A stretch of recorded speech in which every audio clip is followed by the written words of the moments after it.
संसारसमुद्रतार नौकायिताभ्यां गुरुभक्तिताभ्यां वैराग्यसाम्राज्यदप्पु. I just have one question today. I believe you've talked about expectations, and I feel that sometimes I tend to be too inclusive in society. Oh, what is the too inclusive? I get over-attached to the people around me. No, that's not inclusiveness, that is being exclusive. See, if I get attached to you only in this whole crowd, is it being exclusive or inclusive? Exclusive. Yeah, don't give wrong labels. You're calling exclusiveness as inclusiveness, that's trouble. I just want to know, how do I make sure that I get rid of the expectations I have from people and not let whatever their opinions are about me get to my head? There are two openings which allow things into your head, these two.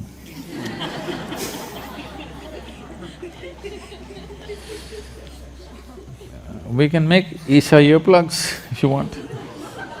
I didn't know there was demand for it. Our craft department can make Isha earplugs. Very organic, cotton ones, wooden ones, or just groundnuts, 2 groundnuts. High protein earplugs we can advertise. Now, what you call as attachment is a natural consequence of exclusiveness. The moment you choose between one and the other, getting tangled up with it is natural. See, we've already gone through this today. We accept both filth and fruit, but when it comes to eating, we choose the fruit. There's a choice we're making. When it comes to physical activity, we choose. But when we just sit here, where is the need to choose? For a specific activity, choices are made. But for the rest of the life, there is no need to make choices every moment of your life. Inclusiveness means this. Inclusiveness does not mean you have lost your discriminatory sense. You have your discriminatory sense. Your discriminatory sense is useful only for performing action, not for being here. For being here, you need not be discriminatory in any way. To be alive, if you discriminate, it will not work. But to act, you need discrimination, otherwise you cannot act sensibly. So this problem of getting attached or overly attached to one will naturally lead to another consequence of having deep aversion to many others. See, to balance your so-called love with one person, you will have to have deep aversion to a whole lot of people. You can't stand them. Please carefully watch and see, this is how it's working. Whether you're… maybe those people with whom you have aversion, you may not notice it unless they happen to be around you. You have aversion, but because they never came near you, it's not felt. But if they happen to come here, you will feel it, because this balance is always happening.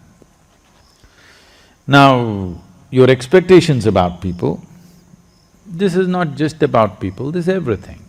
What is the source of all human misery on the planet? Life is not happening the way I think it should happen. Is there any other cause I'm asking?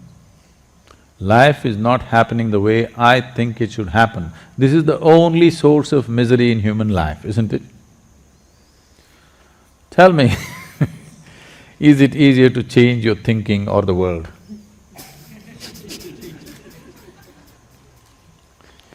Changing your thinking is very easy, isn't it?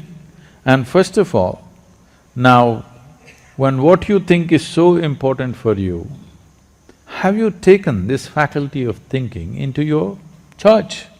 No, you're in a state of mental diarrhea. If everything that happens in your thoughts come true in your life, you're finished. Fortunately, they're not coming true. My blessing is, may your dreams not come true. Because the way you're dreaming, if all of it happens, you're finished. Because your expectation is coming from a very limited picture of life.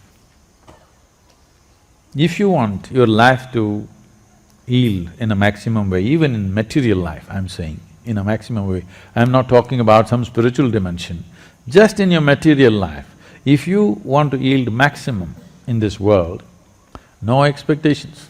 You know Shunya meditation? No expectations. No expectation does not mean you don't have an orientation. It is just that you don't… every moment you don't go about calculating, oh, I didn't get what I want, I didn't get what I want did not happen. No, it's just that if you want to move in this direction, how far you will go will depend on how much gas you have, isn't it? And if you have expectation, you are wasting all your gas in simply revving up the engine all the time and you won't go far. This whole expectation overtaking you has happened to you because right from your childhood, people are asking, at the age of 3, people are, tell me what will you become? Will you become doctor? Will you become IT engineer? Some rubbish. At the age of 3, the expectations that parents have of their children is largely so unrealistic and stupid most of the time, it is neither good for them nor for the children, and many… right from your early age you cultivate the same trend. Let's do this much with life.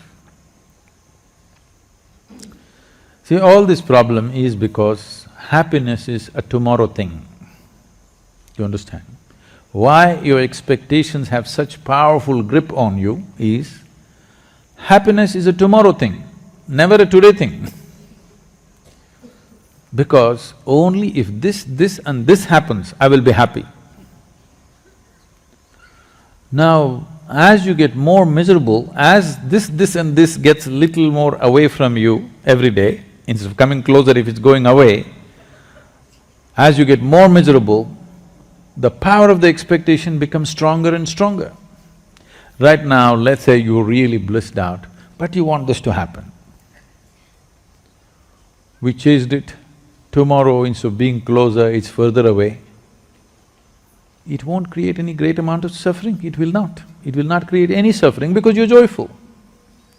So without fixing this, you're trying to do things in the world. Long time ago, it seems Krishna said, yogastaha kuru karmani. That means first establish in yoga, then act. But now you started your action in a mess, so you come to yoga.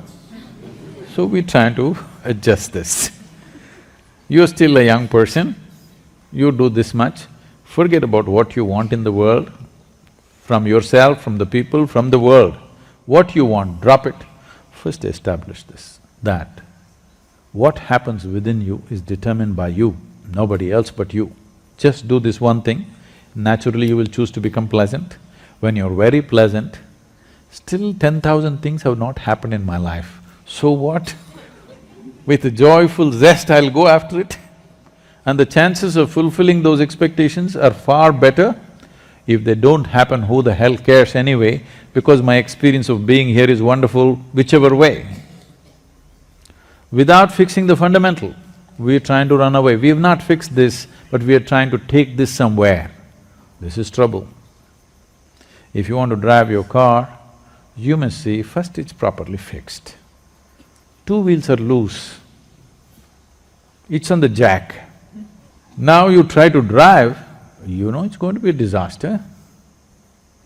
You're still a young person, there's no need for anything to happen in your life right now. This is a time to establish yourself.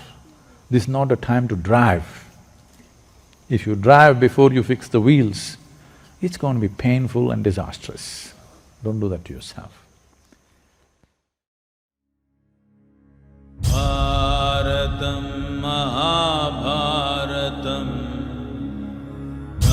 Ganga Narmada Punyatirtham Sindhu Saraswati Kaveri Jivana Karana Mulatada